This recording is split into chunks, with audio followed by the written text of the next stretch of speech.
सामने देखें minus a x square plus x plus 3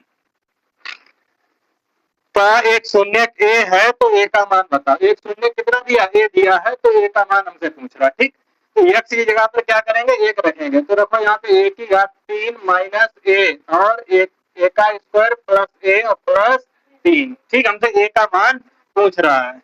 ठीक है, प्रशांत सामने देखें, ए क्यूब माइनस ये है गुणे ये स्क्वायर हो गया प्लस ए और प्लस 3। ठीक है, ये ए की घात 3 है और ये ए स्क्वायर गुणे ए, तो क्या बना, ए की घात 3 प्लस ए प्लस 3, ये माइनस की ए की घात 3 प्लस की ए की घात 3, खत्म। बचा क्या, ए प्लस 3 बराबर 0, तो ए बराबर क्या होगा, -3। ए का मान क्या निकला, -3, ए का मान -3। ठीक, अब अगला सवाल देखो, लास्ट सवाल इस प्रश्नावली का। यदि बहुपद x की घात 3, यदि बहुपद x की घात 3 minus 5x square minus 2x plus 24 minus 2x plus 24। ठीक, क्या कहा कि दो शून्यकों का गुणनफल 12 दिया है, दो शून्यकों का गुणनफल 12 दिया है, तो इसके शून्यकों को ज्ञात कीजिए। ठीक, तो देखो इसके शून्यकों को हमसे पूछ रहा है, तो ए बराबर कितना है, ए बराबर 1 दिया है, बी बराबर -5 दिया है, सी बराबर भी -2, डी बराबर 24 दिया है। ठीक, शून्यकों का योगफल क्या होता है, alpha plus beta plus gamma बराबर होता -b बटे ए। क्या होता, -b बटे, बी का मान -5, तो माइनस और माइनस के 5 बटे 1 बराबर 5। ये समीकरण फर्स्ट हो गया। ठीक, अगला होता है शून्यकों के गुणनफलों का योगफल, alpha beta plus beta gamma plus gamma alpha बराबर होता सी बटे ए। ठीक, सी का मान हमें दिया गया है कितना, -2 बटे ए का मान 1 है, तो बराबर -2, समीकरण नंबर दूसरा। ठीक, अब अगला है शून्यकों का गुणनफल, अल्फा बीटा गामा बराबर होता है -d बटे ए।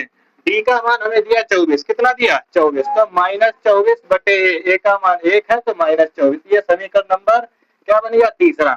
हमसे एक बात ये भी कही थी उसने कि दो शून्यकों का गुणनफल 12 दिया है, अल्फा बीटा का मान हमें क्या दिया, 12, अल्फा बीटा का मान हमें 12 दिया गया। ठीक है, तो समीकरण देखो निकालो, समीकरण इससे निकालो, समीकरण थर्ड से, समीकरण थर्ड से लिखो, समीकरण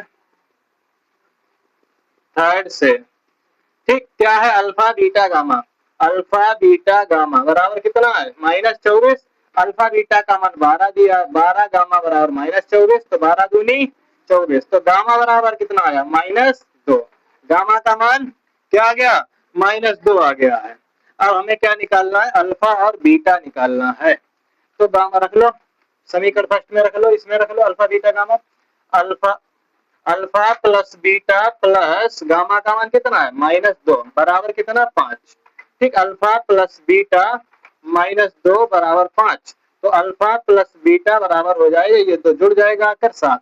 ये समीकरण नंबर 4 बन गया। ठीक, समीकरण नंबर 4 बन गया है। एक हमें अब ए प्लस अल्फा प्लस बीटा का मान पता हो गया, अब हमें पता करना है अल्फा माइनस बीटा। क्या पता करना, अल्फा माइनस बीटा का मान। एक फार्मूला मेरा होता है, देखो अल्फा माइनस बीटा का होल स्क्वायर बराबर अल्फा प्लस बीटा का होल स्क्वायर। क्या होता है, अल्फा प्लस बीटा का होल स्क्वायर और -4 अल्फा बीटा, ये होता है। ठीक, इसी में रख लो, अल्फा माइनस बीटा का होल स्क्वायर -4 अल्फा बीटा। ठीक, इसे निकालना है हमें, तो क्या करना, अल्फा माइनस बीटा, नहीं, ये थोड़ी, अल्फा बराबर अल्फा प्लस बीटा का होल स्क्वायर -4 अल्फा बीटा। ठीक है, ये निकालना, अल्फा माइनस बीटा का whole square minus alpha plus beta का मान 7 का स्क्वायर -4 गुणे 12, 12 चित्तो 48, तो अल्फा माइनस बीटा का होल स्क्वायर बराबर 49 माइनस 48, तो अल्फा माइनस बीटा का स्क्वायर बराबर आया 1, तो ये स्क्वायर इधर चढ़ जाएगा कर, ए माइनस अल्फा माइनस बीटा बराबर क्या होगा, √1, तो अल्फा माइनस बीटा √1 का रूट क्या होता है, वर्गमूल 1 ही होता है। ठीक, ये हमें मिल गया है अल्फा माइनस बीटा का मान, अल्फा माइनस बीटा बराबर 1। ये समीकरण नंबर 5। समीकरण नंबर 4 और 5 को हल करने पर चौथा समीकरण मेरा क्या है, अल्फा प्लस बीटा बराबर 7 और अल्फा माइनस बीटा बराबर 1। इसे हल कर लो, जोड़ने पर कट जाएगा। ठीक, ये खत्म, बचा 2 अल्फा बराबर 7 और 1 8, 2 चक्कू 8, अल्फा बराबर 4। अब बीटा का मान चाहिए, रख लो समीकरण नंबर 4 में, समीकरण 4 में रखने पर ठीक रखो 4 प्लस बीटा बराबर 7। तो बीटा बराबर क्या होगा 7 माइनस 4, बीटा बराबर 7 से 4 चला गया 3, बीटा का मान 3, अल्फा का मान 4। देखो एक तरीका और होता, क्या तरीका होता, जोड़कर आधा एक बार घटाकर आधा। 7 और 1 8, 8 का आधा 4 और एक बार घटा के आधा, 7 से 1 गया 6, 6 का आधा 3, वही निकला। बीटा का मान 3, अल्फा का मान 4 और गामा का मान -2। ठीक है, समझ में आ रहा है?